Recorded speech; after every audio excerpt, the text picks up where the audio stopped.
Hello and welcome to another episode of That's So Sapphic. I'm Alexi Melvin. And I'm Jane Postlethwaite, and we have a very exciting episode for you today. We're doing something that's very close to our hearts. Do you want to tell them?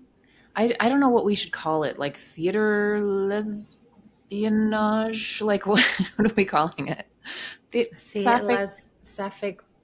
Sapphic theater influences? Yeah. Theater lesbians. It doesn't Theatre matter. lesbians works very well. And we're doing this particular episode because we did something very exciting last week. Yes. Well, first of all, I think, there's been a lot of Sapphic talk about the Tony Awards because there was a lot of sort of, I don't know, nods to us or things that made us Sapphic panic a bit. So I thought people would like to hear about that, not just because it happened, but because we were there. Yeah. Da, da, da. Yeah. We were there at the Tonys. Very exciting. Something I've never experienced in my entire life. And we had a great time, didn't we? We did. It was my second one. Yeah. I have only been twice, both times as a nominee for producing. First, it was for Illinois, and this year is for Cats, the Jellicle Ball. Yes. Representing Cats. right now. Cats. Yep. Have you seen it? Let us know. What did you think? Pretty spectacular. It is. Definitely has the queer audience on lock, and for good reason. So, which we will talk about that. And I don't know. Should I talk about that first, or should we go into sort of? Touch on Cats and how it's. Yeah, it's a celebration of queer culture and queer ballroom culture. If you don't know about ballroom, I highly recommend. There's documentaries you can watch about it. It's definitely like a sort of pillar of queer culture, which is something that I learned about as a producer on it. And not only that, it's just this like incredible reinvention of the material. If you're not a Cats fan, that's okay. Neither was I, really. Or not an Andrew Lloyd Webber fan. Like it'll turn you into a Cats fan because it now makes sense. The story kind of makes sense, and it like makes sense as a queer story. Like it was always pretty gay, but now it's just like extra gay. And it's beautiful because there's this like rainbow of queer people on that stage. Like every shade of gay you can think of is up there. And the cool thing is like you don't really think about it. Like it's just this very fluid thing where each character is just so perfect, and it doesn't really matter what gender or sexuality you are. It's just like the character is the character, which is how I think every show should be. And there's a lot of Sapphics in the cast, and that's been cool to learn. And we can sort of talk about the show first, but then I'll go into the Sapphic history of or lack thereof on Broadway. But yeah, Cats, the Jellicle Ball, please go and see it if you're near to New York, or even if you're not, it's worth a trip. Yeah. They've got costumes and glitter and glitz and glamour. You're going to love it. Dancing and the music, obviously. And we went to see it, didn't we, a few weeks ago? And it was a special night because Andrew Lloyd Webber himself was there. He was DJing. Did a DJ set, yep. Did a DJ set to begin the show, and then at the end of the show on the street, he did a DJ set that we enjoyed thoroughly. It was like a European techno party going on. There was a video on our Instagram showing that. I was giving it some moves. Oh, yeah. I think that one was the best one. The shoulder dancing. Yeah. Yeah, and he did a rager of a set for 20 minutes, incorporating Phantom of the Opera, Cats, Joseph. Yeah, it was a banger. To be fair, the pre-show DJ set was not a DJ set at all. It was really just the overture. But he stood there and with his headphones on. Was there, yeah. But the after show one was lit for sure. It was lit. It didn't go on as long as I wanted it to. It was over and done with for 20 minutes, but it was a vibe. It was a vibe. It was a total vibe. Yes, we did that, and Yeah, the Tonys were very gay. You mentioned the incredible costumes in Cats, and Queen Jean was the Mm-hmm. costume designer for Cats, won the Tony, and she's the first trans woman to win a Tony in history. Ever. So Yeah. that was very emotional. It was incredible. Just the support around her was amazing. So Mm. that alone made me very happy. Yeah. So I don't want to spoil it and tell you what the costumes are, but there's some amazing costumes and accessories. Yeah, Think glitzy accessories and then times that by 10, yeah, 100, the yeah. scale of things. Hmm. Um, you're going to love it. And the merch as well for Cats. You've got to get the silver bag. I have the silver bag. And the fan that you've got behind you. You've got to Yep. get a fan. If you need a tutorial on how to fan clack, I can also do that. Yeah. It's an important part of the show because sort of in lieu of clapping, it's like a fan clack, Yeah. which is a cool thing. It's a And cool you've got a way. t-shirt on as well. Merch. Yep. Merch, merch, merch. Yep. So the other thing we love about Cats is that it now has like a cult following, especially the lesbian side of things, which we see. And there's one character in particular that's become a huge hit with the lesbians on Yeah. TikTok. Yes. Skimbleshanks, the railway cat, has taken over lesbian TikTok, which Yeah. made me so happy because that's like the intersection of my life is Broadway and lesbian TikTok. So once I started seeing this diva sort of take Yes. over, I was like, it all makes sense. That makes It all makes sense. sense. She identifies as a bisexual woman as well. Yeah. She's very excited that she's taken over as well. It's been cool. Yeah. I mean, she works, the character works on the railway. And if you're in England and on the railway, you'll see plenty of lesbian railway people. And she's one Yeah. of them. She's great. Yeah. Yeah. I was disappointed a bit that in the Jellicle Ball performance at the Tonys, she was not in her Skimbleshanks outfit because Uh, she is Cassandra um, in Act in the One. So beginning. Yeah. she was wearing her different outfit, but you'll recognize her. You'll Yeah. recognize her. Just Google it. Yeah. It'd be great. Hmm. So back to the Tonys, what for us it was quite the experience, and especially like a Sapphic experience because there was a lot of lesbian moments or lesbian. I think so. I mean, right off the bat, Pink, right?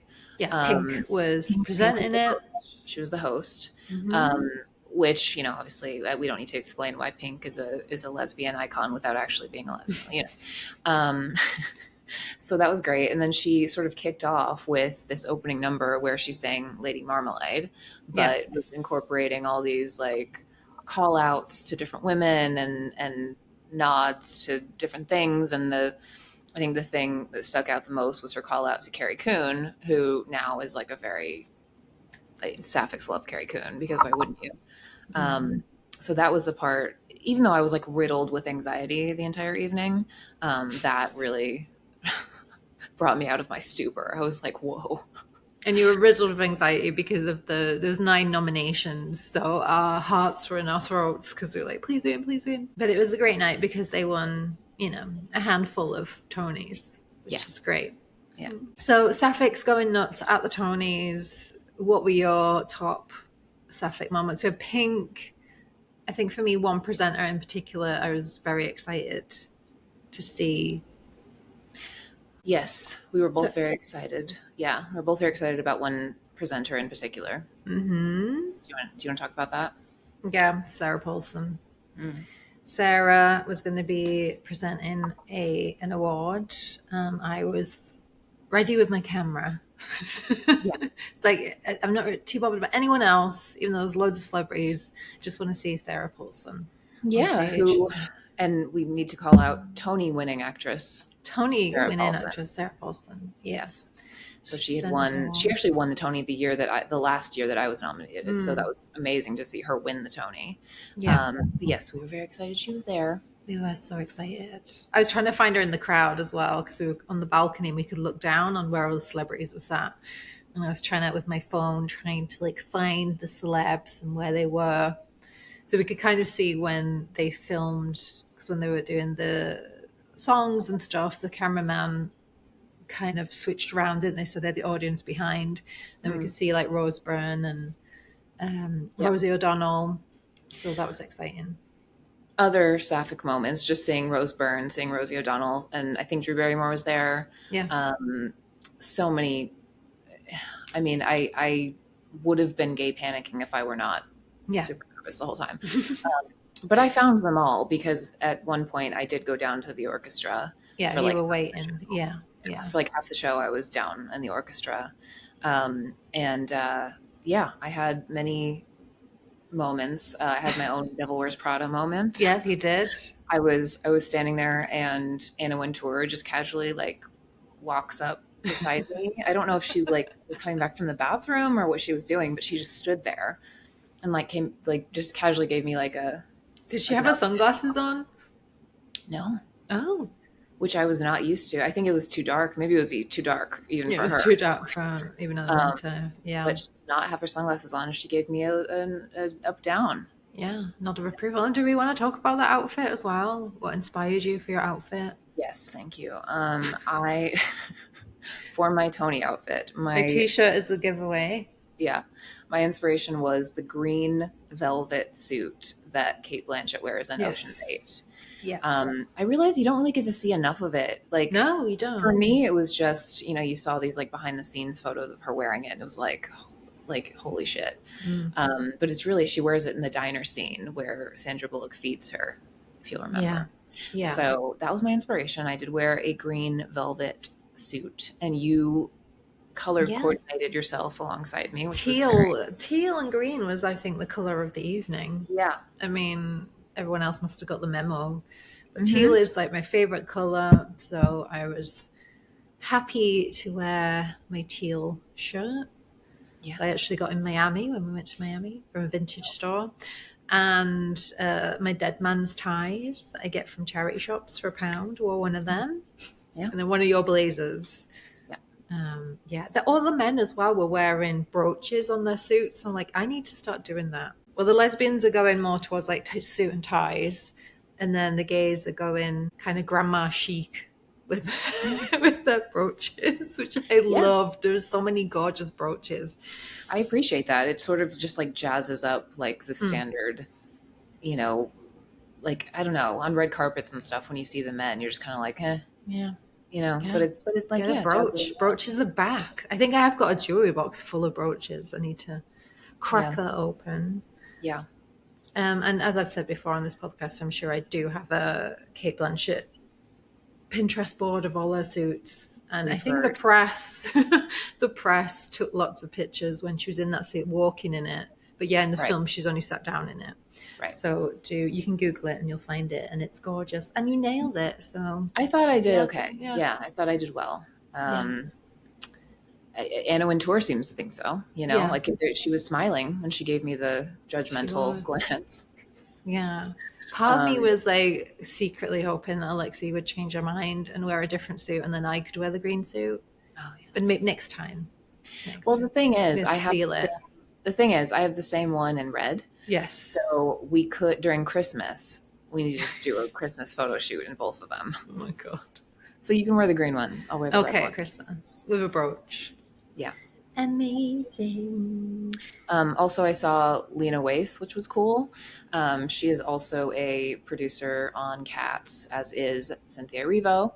She was not there because she was doing her show in London, but Lena Waithe was there. It was cool for me because it like constantly on Broadway, I'm having these full circle Sapphic moments, because being such a baby gay at age like 18, 19, first getting to New York. Actually, I was 17 when I first got to New York. Yeah. So I think everybody remembers being a teenager and fangirling over something or somebody. So mine was always Broadway. And when I first got to New York, even before, so my first full circle moment, Shoshana Bean won for Best Featured Actress in a Musical for The Lost Boys. She was my very first Elphaba in Wicked. And I had to have been maybe 15. It was, I was probably 14 or 15. And seeing Wicked, I think I was I was just on a trip here. I was just like, oh yeah, I have to come to New York. Like, this is this is where I need to be. So like, that's kind of when I made the decision to come here after high school. And then, you know, I'm like standing there like 4 feet from Shoshana Bean, who I've met, but it's just kind of like crazy to see her win her first Tony and thinking back to those moments when I was a kid. And then I was obsessed with Laura Benanti. I assume she knows this already. But when she was in Gypsy with Patti LuPone, I loved her. Absolutely obsessed. I saw the show multiple times. I met her. I went backstage. I think I was 19. I was about 19. And she like gave me this great advice as an actor, and she was just very like grounded and just, you know, very cool to meet her.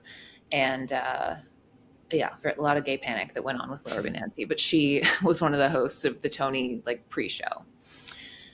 So yeah, just all these like women that they've sort of followed me along my journey indirectly, and then, you know, being at the Tonys and having just like a shared experience with them was crazy. It was crazy. And we've mentioned this before on the podcast, we are trained actors.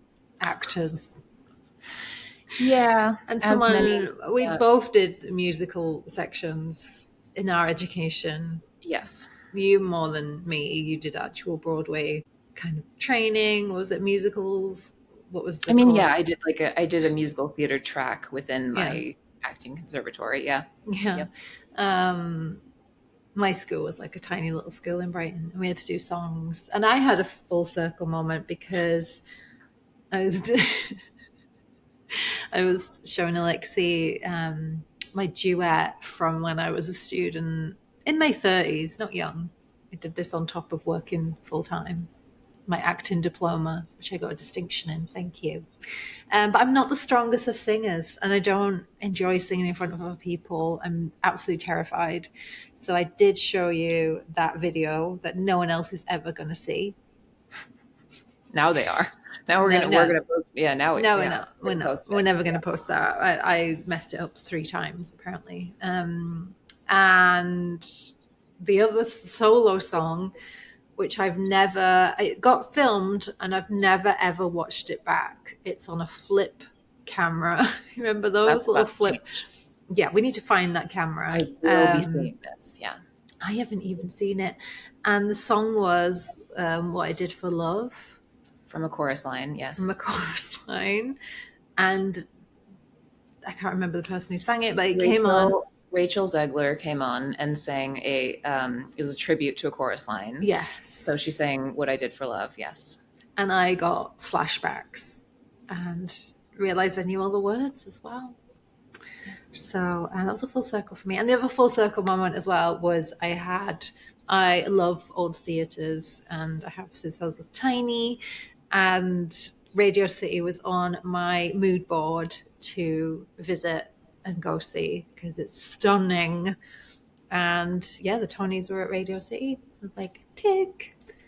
It was actually for me too, because the last time I went, it was not at Radio City Music Hall. Right. It was at Lincoln Center, which, like, you know, you think of the Tonys, you think of Radio City. So it was very cool to have like the classic moment of being at Radio City. I remember seeing John Mulaney do his specials at Radio City and thinking, wow, that looks amazing. I just need to stop you for a second because you didn't mention what your duet was. It was Money Makes the World Go Round from Cabaret. Yeah, Money Makes the World Go Round. You were singing the Sally Bowles part. I just had to call that out. That I would have been remiss if I hadn't mentioned that. Singing. Yeah. And I had a German accent in it as well because that's what they told me to do. So I was pretty talented. And I have some crazy dance moves in it as well. So glad I saw that. Involve my head. If we ever do like a paid subscription thing, I might put it on there, and it'll cost you $500 to watch it if you want. Mine would be my ensemble number that I did in my showcase, which was Big Spender from Sweet Charity. So I was one of the hooers. Okay. Yeah. Alexi says she has perfect pitch and stuff, but you don't really say sing. That I do. I do You have first said, pitch. yeah, I said it, she and it's does true. have. Okay, Yeah. but you don't really sing a lot around me.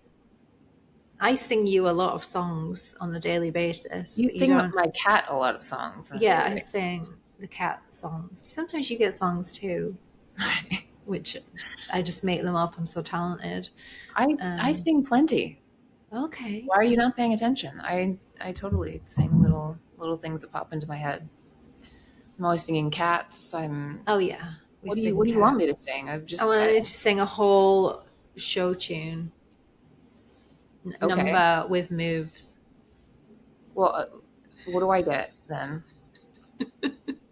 What do you want? Put it behind a paywall. $1,000 to see it.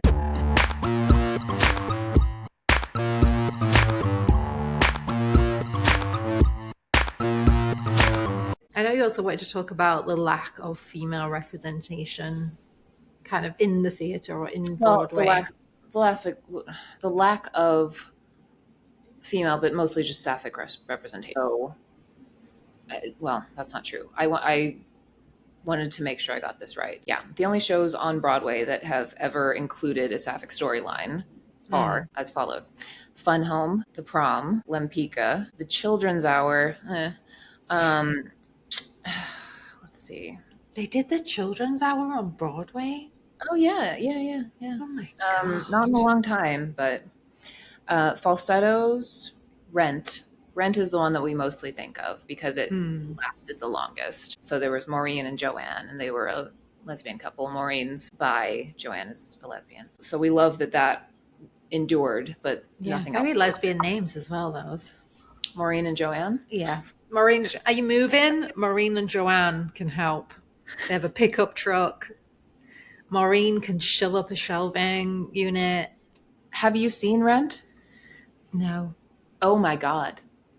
All right. Well, we're watching the film tonight then. We're watching the film tonight because the film is actually a very good representation of and a lot of the original cast is in the film. Okay. Yeah. Maureen is a princess. She's not going to pull up shit. Oh. She's Gonna not putting shatter up any. my views up. Joanne, yes. Joanne will do whatever you want. I mean, there's other things that like are vaguely like. I mean, there's certainly queer representation that has stood the test of time, but Sapphic, not so much. I would say Rent, The Color Purple, The Prom did not last nearly as long as it should have. Fun Home didn't, I don't think, as long as it should have. Lempicka, I fucking loved. Only lasted a few months. And why? You know, it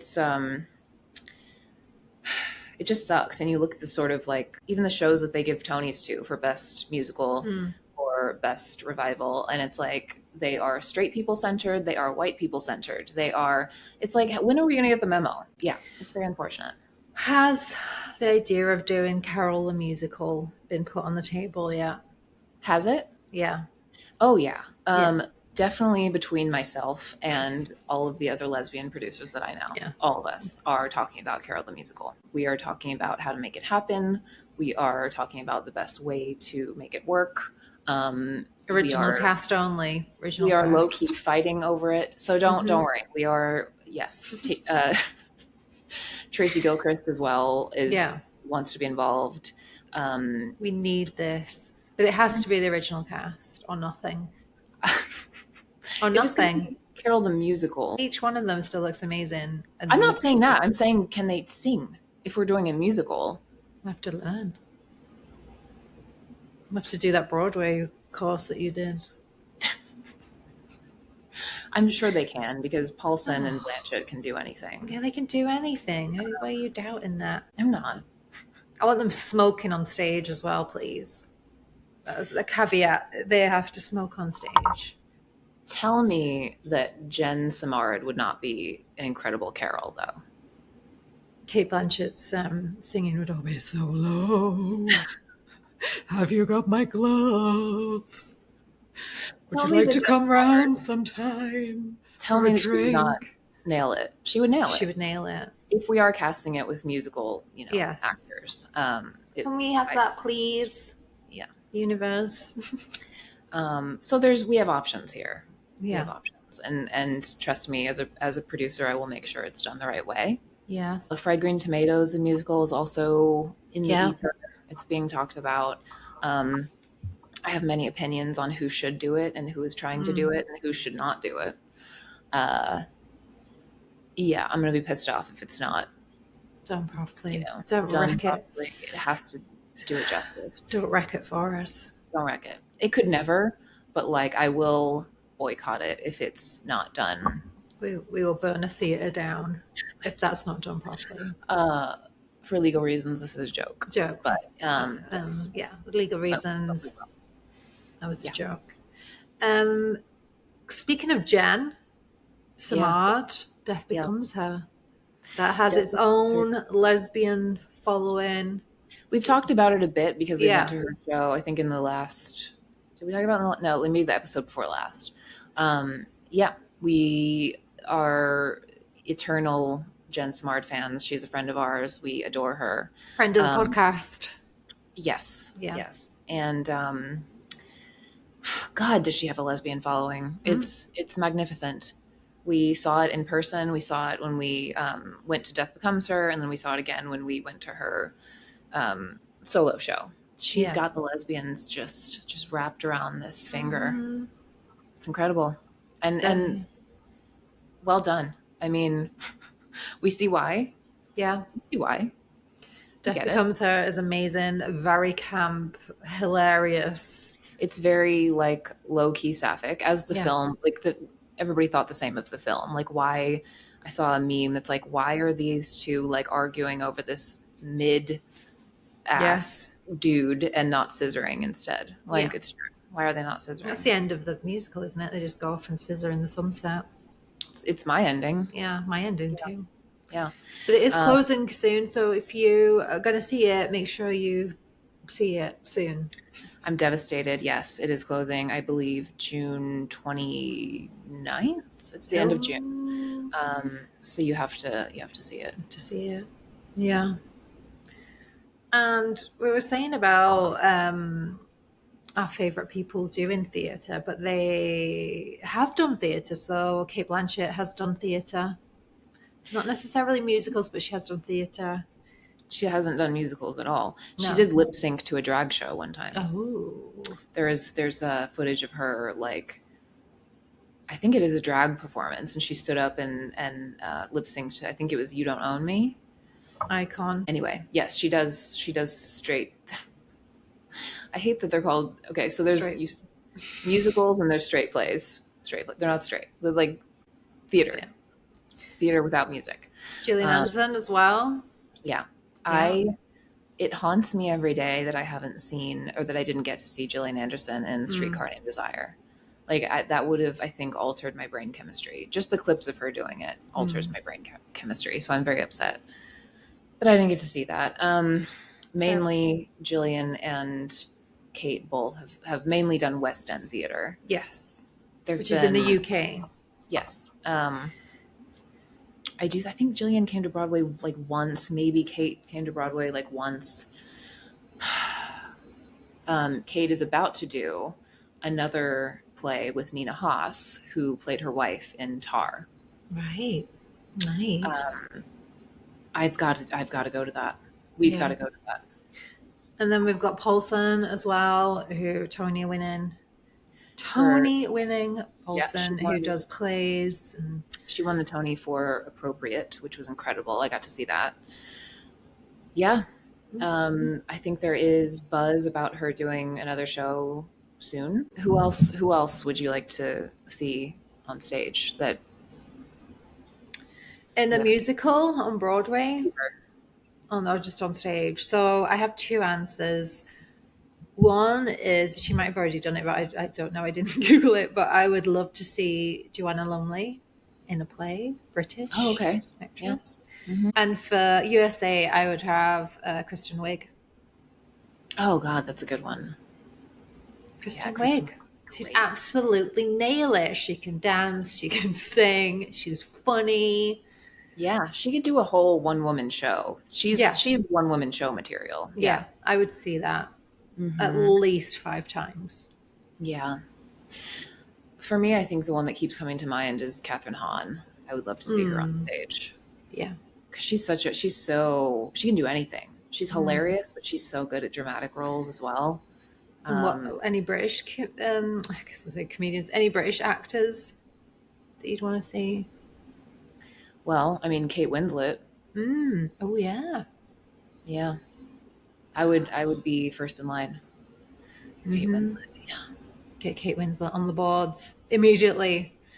Yeah. Oh, so theatre role that you would love to do? Phantom. Phantom. What would you The be? The Phantom. Phantom. The Phantom, yes. Yeah. Yeah. I want to wear that cape. I want to wear that sparkly cape he's got going on. Yeah. I want to be like the ultimate simp of theater. Yeah. He might as well, I've talked about this before, but he might as well be a lesbian. Like, it just makes sense. Yeah. It just makes sense. Makes sense. Yeah, that's my answer. Well, I have two answers to this. So it's like I'd want to do something spooky. So I don't know whether you'll have heard of these. So one is 222 Ghost Story. It's written by Danny Robbins, who does Uncanny, which is a ghost TV show, and it was a podcast as well. It's on Radio 4. So 222 is a ghost story that he wrote, which is based on a friend's story. And it's supposed to be absolutely amazing. I haven't Googled it too much because I don't want to spoil the ending.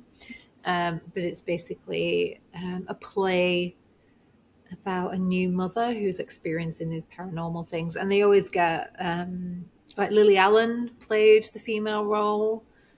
And then Stacey Dooley, who's a TV presenter, I think was in it or is in it at the moment. So I'd really like to do that. And the other one is also a ghosty one, and it's called Ghost Stories.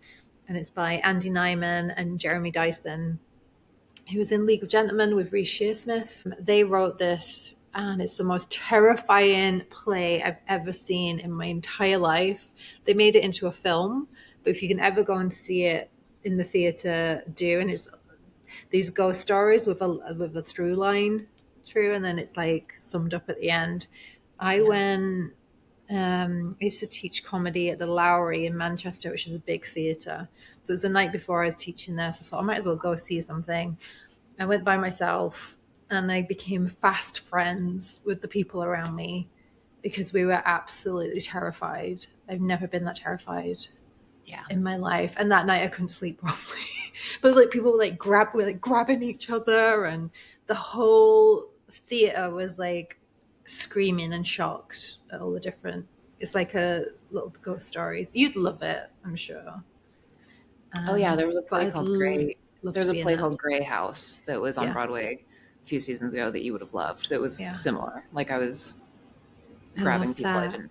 Yeah, how you can bring the whole theater together on different levels. Yeah, to be scared. That's a big achievement in my eyes. There needs to be more. There needs to be more like scary shows. Yeah, like I haven't been to many that were genuinely creepy. It feels like an experience, and then I do love that your answers were very thought through and like actually legit. Like you could be cast in these things. I said Phantom of the Opera. Yeah. Like, well, I was gonna say as a joke to you, I'd want to be Phantom of the Opera, so you'd come see me. But I kind of left it because I thought you might say it as well, knowing you. Oh yeah, I couldn't be the ingenue. I couldn't be Christine. Like, I was upset. Like Christine was my fictional character that I had a crush on growing up. You know, so I would have to be. Raoul is a basic bitch. Like I don't. Please, like nobody wants to be Raoul. He's stupid. What would you cast me as? Like, it doesn't have to be a musical. Like, is there something that you would cast me? Definitely as Phantom in Phantom of the Opera. Okay, so there's really no other answer. Yeah. Not really. Yeah. Unless it was something Disney themed, something Disney. No, I would love to play opposite like Sarah Paulson on stage. That would be incredible. Yeah. Oh, Holland Taylor. Even. Oh no, it'd be terrifying. I would be terrified now. We love her. Holland is great on stage. She's amazing. Yeah. She's been on stage recently. And I don't think she's going to stop, you know? But I would be absolutely terrified to in a film or a play with Holland Taylor. I would shit myself. So. But yeah, I said ghosty things. Also, comedy as well would be fun.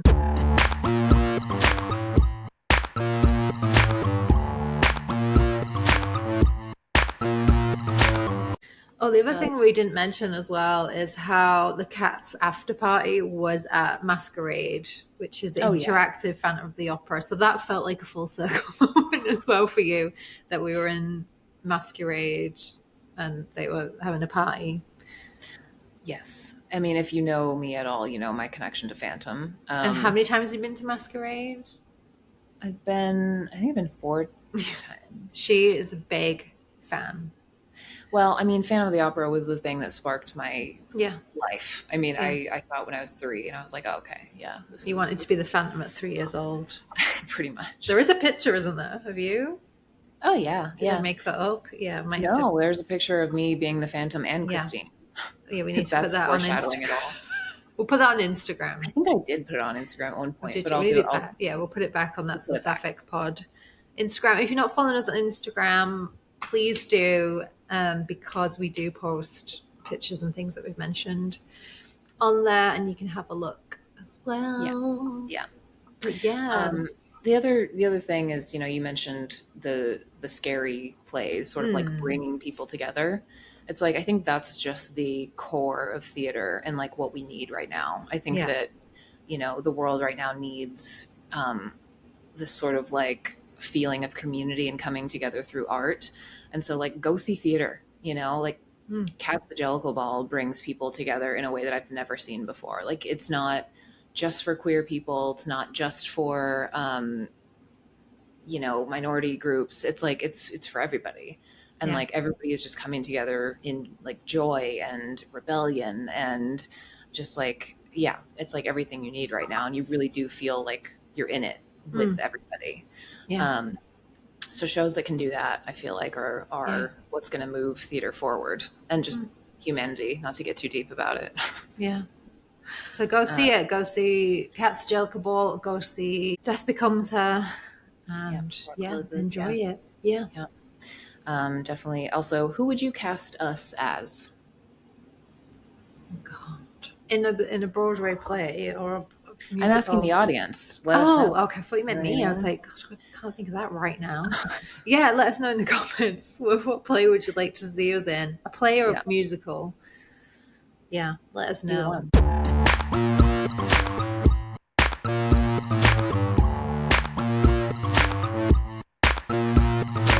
Okay, it's the end of the episode where we like to answer any questions that you send in. This one struck me. It got sent to us last week. I thought this would be a good one for us. So it's from Kimberly through Instagram, and she says, "Hi. Oh my God, I'm trying to actually have my first woman relationship and I'm so scared. How do I tell my people? I came across you and Alexi and adore your genuine relationship. How do you get your family to accept it? And what if it does not work out? I'm terrified. At 44, I was supposed to be a straight school teacher with 3 kids from a hetero hubby. How did you seamlessly fit into acceptance with family? I love your British quirky ab-fab ways." I think that's to me. Advice, please. And then there's a little ghost on there. So first off, how do you tell your people?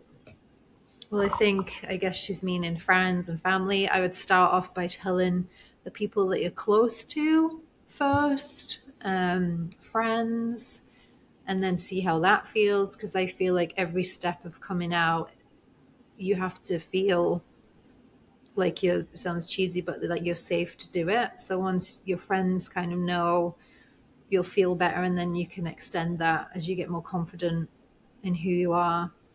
But I recommend, me telling my parents was very emotional for me. It was something huge that I knew I had to do, and I started with my dad, and we sat on a little bench on a hill, and I told him, and it was very emotional. But once you do speak your truth, as they say, you'll feel an immense weight lifted off you. I had to tell my 89-year-old nana as well. That was really important. So me and Alexi have different experiences, obviously, I came out the year I turned 40, and you have just always been gay. I came out when I came out. I Yeah, came out she of came the out the womb when I womb came out. gay. Yeah. So yeah, when you feel that you're ready, really, I would say tell people. There's no rush. And then in terms of dating a woman, just maybe start with something very simple. Like you could even, I've said this to other people, like go and join. Lesbians love group activities. Go and join like a lesbian walking group or a lesbian art group, or an Yeah. open mic, like for like comedy and music, whatever you're into. There will be a lesbian group Yeah, I've who said that meets too. up at least once a month, and when you're in that, you'll feel like you're finding your community, and I think that's really important.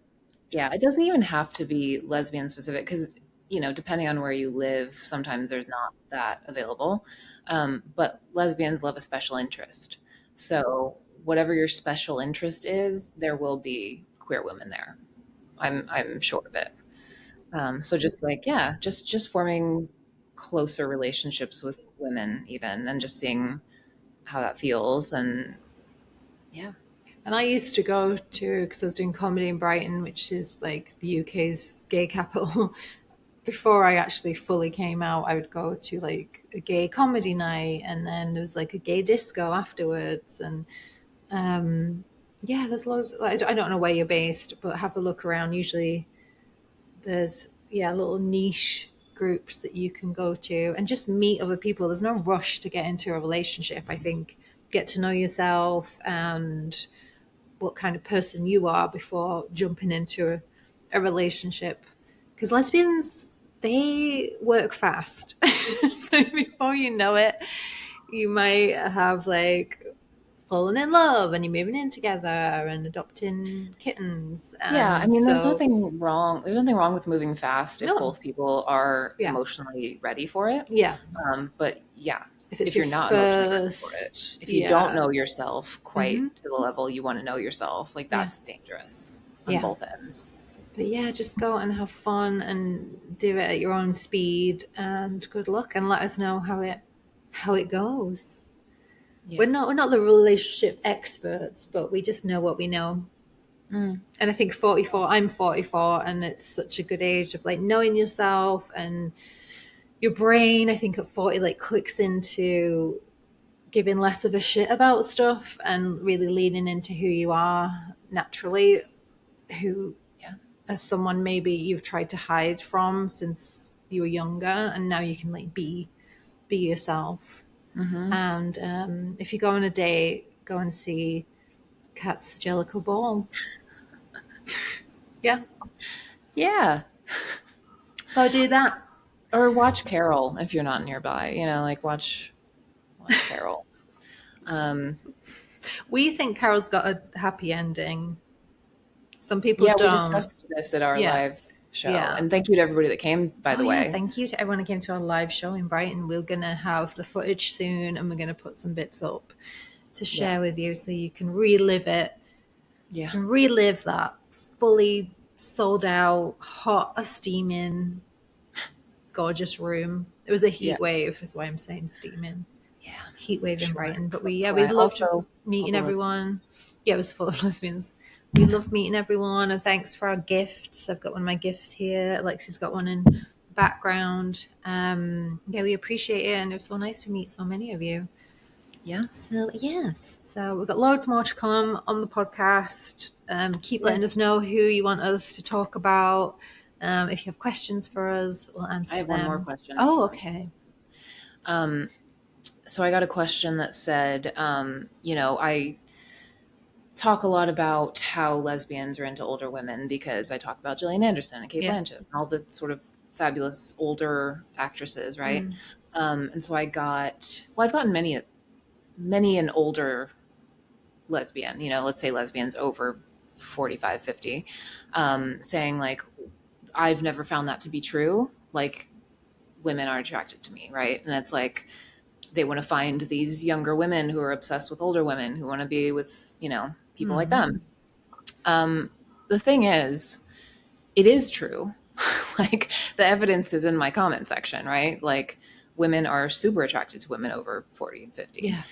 Because of the confidence, because of, like you were talking about, the I don't give a shit era of your life.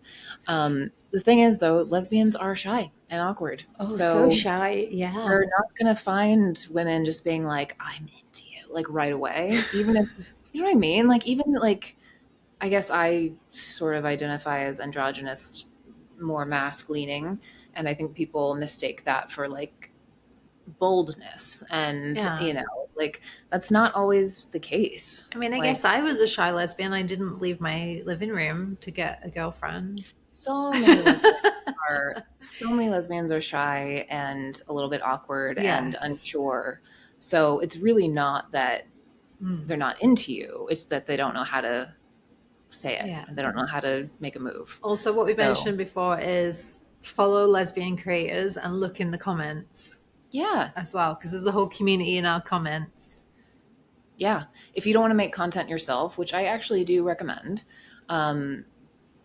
it's a good way to meet other creators. It's a good way to have people slide in, you know.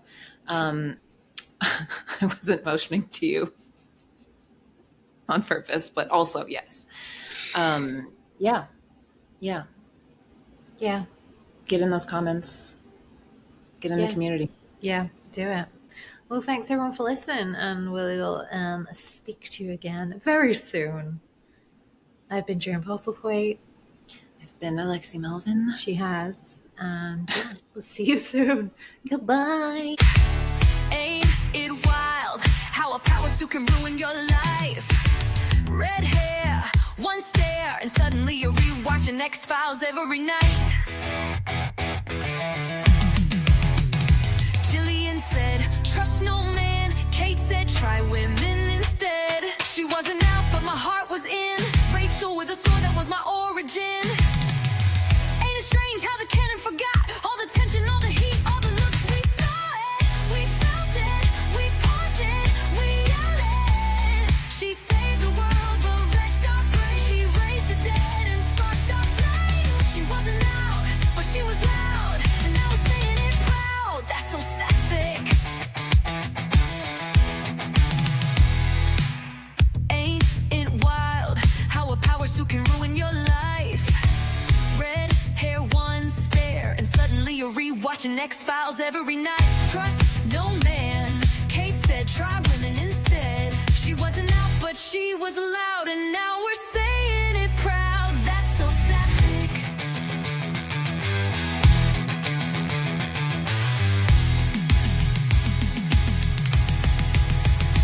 She wasn't out, but my heart was in. Rachel with a sword, that was my origin. Ain't it strange how the cannon forgot all the tension, all the heat,